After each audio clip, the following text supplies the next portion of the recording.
देखो question number देखेंगे हम लोग 8। क्वेश्चन नंबर जो 7 किए थे, बस सेम कॉन्सेप्ट सेम फिगर, कहीं अंतर नहीं देखने को मिलेगा इस क्वेश्चन में कि एक पेडेस्टल के शिखर पर, एक पेडेस्टल है, एक स्टैंड बना होता है। तुम लोग देखा होगा कोई स्टैचू जो होता है वो एक स्टैंड पे होता है खड़ा। तो एक स्टैंड है जिसको हम लोग पेडेस्टल कह रहे हैं, पेडेस्टल। ये स्टैंड जो है भूमि पर ही होगा और इसके ऊपर एक मूर्ति है, इसके ऊपर एक मूर्ति है, एक स्टैचू है जो कि 1.6 मीटर ऊंचा है। देखो इससे पहले भी एक क्वेश्चन जो हम किए थे वहां पर हम लोग को ये निकालना था, यहाँ पे ये दिया है और अब निकालना है ये पेडेस्टल का हाइट। ये पेडेस्टल का हाइट को हम लोग मान कर चलते हैं h मीटर। आगे का कहानी क्वेश्चन पढ़ने के बाद पता चलेगा, ठीक है। अब देखो भूमि के एक बिंदु से मूर्ति के शिखर, भूमि के एक बिंदु से जब हम लोग, ध्यान देना, भूमि के एक बिंदु से जब हम लोग मूर्ति के शिखर को देखते हैं तो देखो मूर्ति के शिखर को देखने के लिए नजर उठाना पड़ेगा, बनेगा उन्नयन कोण। ये कॉन्सेप्ट भी कहता है ये बात, ये नहीं लिखा तो तब भी हम समझ जाते हैं, ठीक है। और बोल रहा है उसी बिंदु से मतलब यहां से हटना नहीं है, यहीं से देखना है। और किसको देखना है? पेडेस्टल के शिखर को, पेडेस्टल के शिखर को। तो बन रहा है 45 डिग्री एंगल। यहां पर बन रहा था कितना? 60 डिग्री एंगल। चलो यहां लिख देते हैं 60 डिग्री एंगल, ठीक है। जबकि यहां से अगर हम लोग पेडेस्टल के शिखर को देख रहे हैं तो एंगल क्या बन रहा था? 45 डिग्री, ठीक है। तो पूछा जा रहा है पेडेस्टल का ऊंचाई क्या होगा, जिसको हमने माना है h। पहले हमें मेंशन करना है, मान लो ये मूर्ति है A, B, इसको C और इसको D मान लेते हैं, कोई दिक्कत नहीं है, ठीक है। तो जो गिवन है वह लिख देते हैं सॉल्यूशन में। AB मूर्ति की ऊंचाई, AB मूर्ति की ऊंचाई जो है वह है 1.6 मीटर। AB मूर्ति की ऊंचाई क्या है? 1.6 मीटर, ठीक है। और BC क्या है? तो BC पेडेस्टल है, तो लिख देते हैं BC पेडेस्टल की ऊंचाई is equal to h metre. यह बात हमने एज्यूम किया है, माना है, ठीक है।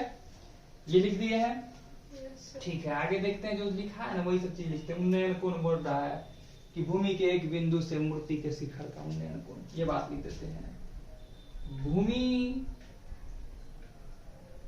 के एक बिंदु में जोड़ देते हैं बस एक चीज D, एक बिंदु D से मूर्ति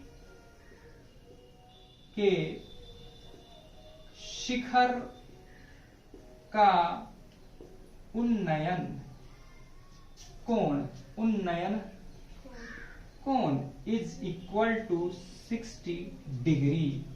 जबकि भूमि के एक बिंदु D से मूर्ति के जगह पर पेडेस्टल के शिखर,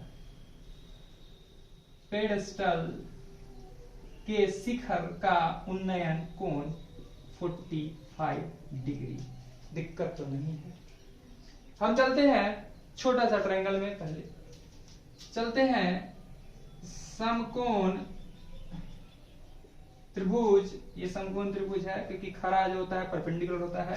समकोण त्रिभुज BCD में कोण D बराबर 45 डिग्री के सापेक्ष मतलब होता है, साथ में with respect to angle D is equal to 45।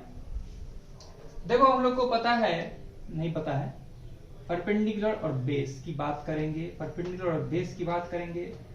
क्यों करेंगे? क्योंकि हम लोग को ये टोटल हाइट निकालना है, उसमें से 1.6 हटाना है तो पता चल जाएगा पेडेस्टल का ऊंचाई। तो 10 क्या लिख दे? D is equal to 10 theta is equal to perpendicular यानी कि BC और बेस इसका हो जाएगा DC। और 10 D का वैल्यू रखना है 45 degree is equal to BC बोले तो माने थे h मीटर और डीसी बोले तो नहीं मान पाए थे, इसलिए छोड़ दिए। तो मान लेते तो वो रखना पड़ता। 1045 का value 1 is equal to H metre by DC, that means DC is equal to H metre. समझ में आ गया होगा यहाँ तक? ठीक है, ठीक है। अब हम लोग चलते हैं समकोण त्रिभुज ACD में। ACD में यहां भी कोण D is equal to 60 degree के सापेक्ष।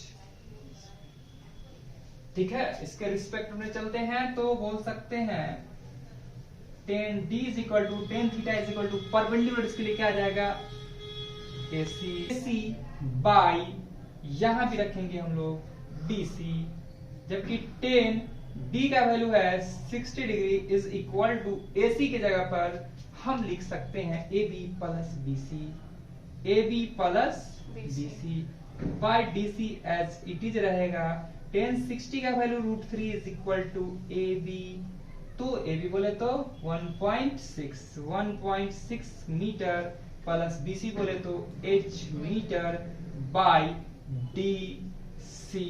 दिक्कत तो नहीं आता? दिस इंप्लाइज क्रॉस मल्टीप्लिकेशन में √3 DC is equal to 1.6 metre plus H metre.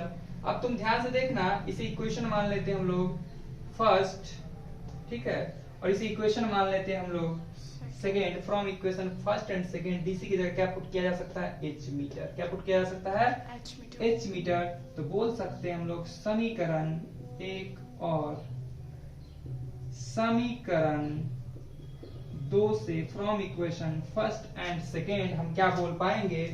तो बोल ये पाएंगे कि √3 और डीसी की जगह पर क्या? H metre. √3 H metre is equal to 1.6 metre plus H metre, और भैयारी एक तरफ, मामानी का भाई एक तरफ। H मीटर है ये, समझा? ये प्लस का इधर आया तो माइनस का, H metre is equal to 1.6 metre. हमें H ही निकालना था, और तुम ध्यान से देखोगे दोनों के पास H है, H कॉमन, √3 माइनस 1, और यहाँ लिख देते हैं metre is equal to 1.6 metre. Metre से मीटर कैंसिल, तो मीटर से मीटर हो जाता है cancel. This implies H is equal to 1.6, ये मल्टीप्लाई का इसके चले जाएगा डिवाइड में √3 माइनस 1, और इसको रेशनलाइज कर देंगे मल्टीप्लाई। √3 माइनस है तो प्लस वाले के साथ, और माइनस है तो प्लस वाले के साथ। ठीक है तक? This implies H is equal to 1.6 bracket √3 plus 1 by A plus B into A minus B। Formula होता है A स्क्वायर माइनस का B स्क्वायर। ठीक है ना? This implies H is equal to 1.6 bracket √3 plus 1, √3 का स्क्वायर 3, 1 का square 1।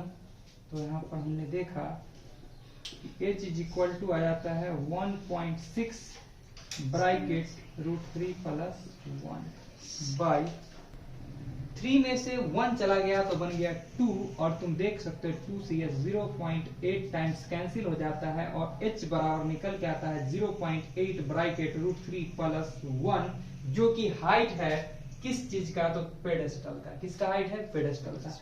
अतः pedestal